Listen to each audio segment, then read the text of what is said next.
ये मेरे दिल का जाना एक आखिरी फैसला है। প্রথমবারের মতো ঢাকা মাতাতে আসছেন পাকিস্তানি গায়ক মুস্তফা জাহিদ। গত কিছু সময়ে ঢাকা মাতিয়েছেন তুমুল জনপ্রিয় শিল্পী আতিফ আসলাম, ব্যান্ড জাল, কাফিস এবং আরো অনেক নামকরা শিল্পী।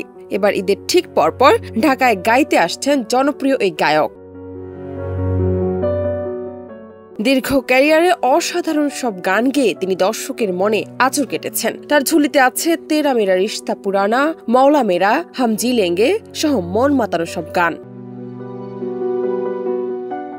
পাকিস্তানি শিল্পীর বাংলাদেশেও আছে অগণিত ভক্ত, তাই এবার ভক্তদের জন্য সুখবর নিয়ে এলেন এই শিল্পী। ঈদের পরেই ঢাকায় গাইতে আসছেন বলিউডের গান তুমুল জনপ্রিয়তা পাওয়া পাকিস্তানি শিল্পী Mustafa Zahid. Melody and mind communication presents melody unlist নামের এই কনসার্টটি হতে যাচ্ছে রাজধানীর আর্মি স্টেডিয়ামে।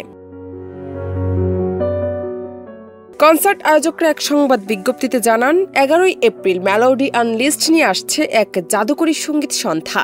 প্রথমবারের মতো পাকিস্তানের জনপ্রিয় গায়ক মুস্তফা জাহিদ মঞ্চ মাতাবেন বাংলাদেশে তার হৃদয়স্পর্শী হিট গান ও শক্তিশালী কণ্ঠস্বর দিয়ে, যা কোটি কোটি ভক্তকে মোহিত করেছে।